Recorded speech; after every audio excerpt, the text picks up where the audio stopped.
Ardi adalah seorang pendaki berpengalaman yang telah menaklukkan berbagai puncak gunung di Indonesia.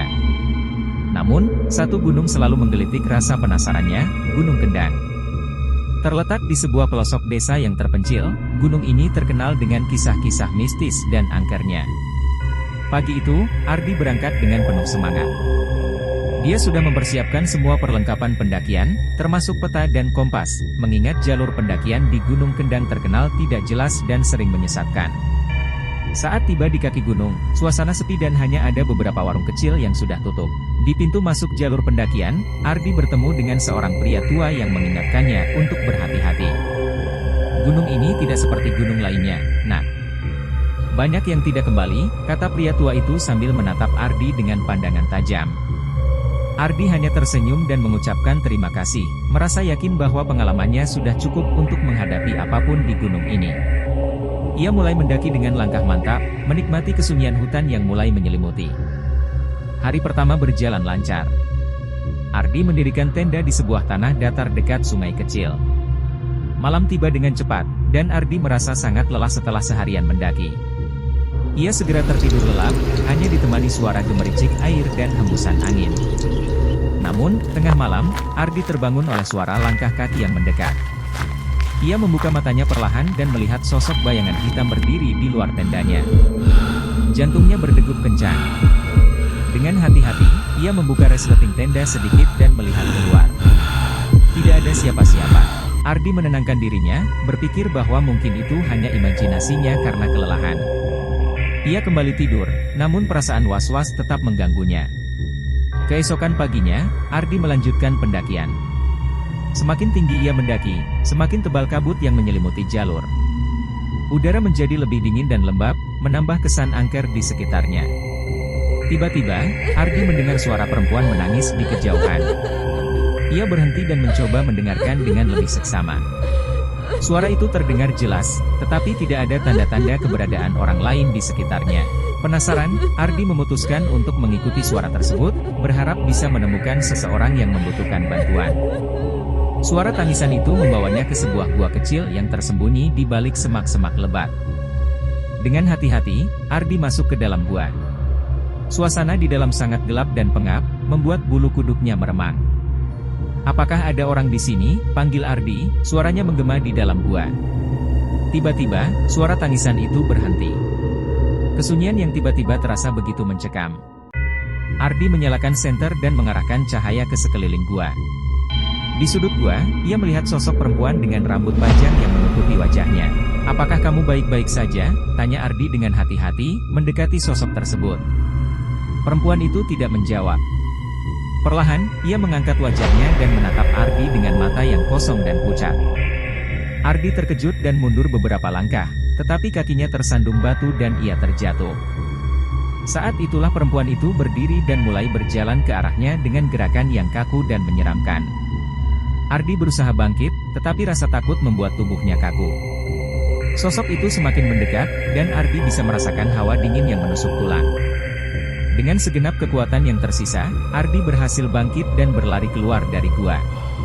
Ia terus berlari tanpa melihat ke belakang, berharap bisa menjauh dari sosok menyeramkan itu. Setelah beberapa saat, ia berhenti untuk mengambil napas, tetapi suara langkah kaki yang mengikuti masih terdengar. Ardi panik dan kembali berlari, tetapi jalur pendakian yang ia lalui seolah berubah menjadi labirin yang menyesatkan. Ia tidak bisa menemukan jalur yang benar dan semakin masuk ke dalam hutan yang lebih gelap. Ketika malam tiba, Ardi memutuskan untuk berhenti dan beristirahat. Ia menyalakan api unggun kecil untuk mengusir dingin dan duduk di dekatnya dengan tubuh yang gemetar. Namun, perasaan bahwa ia tidak sendirian tidak pernah hilang. Malam itu, suara-suara aneh kembali terdengar. Ranting patah, bisikan-bisikan halus, dan bayangan-bayangan yang bergerak di pinggiran penglihatannya. Ardi tidak bisa tidur. Ia hanya duduk di dekat api, berharap pagi segera datang. Saat fajar menyingsing, Ardi melanjutkan pendakian dengan langkah yang lebih cepat. Namun, ia menyadari bahwa ia telah tersesat. Setiap jalan yang ia tempuh seolah membawanya kembali ke titik yang sama. Rasa putus asa mulai merayap di dalam dirinya. Di tengah kebingungannya, Ardi melihat sebuah rumah tua di tengah hutan. Rumah itu tampak seperti sudah lama ditinggalkan, dengan dinding yang retak dan atap yang hampir runtuh. Namun, itu adalah satu-satunya tempat yang mungkin bisa memberinya petunjuk atau tempat berlindung. Dengan hati-hati, Ardi mendekati rumah tersebut dan membuka pintu yang berderit. Di dalamnya, suasana terasa begitu mencekam. Debu tebal menutupi segala sesuatu, dan jaring laba-laba menggantung di sudut-sudut ruangan. Di tengah ruangan, Ardi melihat sebuah meja dengan sebuah buku tua di atasnya. Ia membuka buku itu dan menemukan catatan-catatan yang tampaknya milik seorang pendaki seperti dirinya. Catatan itu menceritakan kisah tentang sosok hantu perempuan yang menghantui gunung ini, yang dipercaya adalah arwah seorang pendaki yang hilang bertahun-tahun lalu. Saat Ardi membaca catatan itu, suara langkah kaki kembali terdengar di luar rumah. Ia segera menutup buku dan bersembunyi di balik meja. Pintu rumah perlahan terbuka, dan sosok perempuan dengan rambut panjang masuk ke dalam. Ardi menahan napas, berusaha agar tidak mengeluarkan suara. Perempuan itu berjalan perlahan ke sekeliling ruangan, seolah mencari sesuatu. Ardi bisa merasakan jantungnya berdegup kencang, dan keringat dingin mengalir di dahinya. Sosok itu akhirnya berhenti di depan meja tempat Ardi bersembunyi.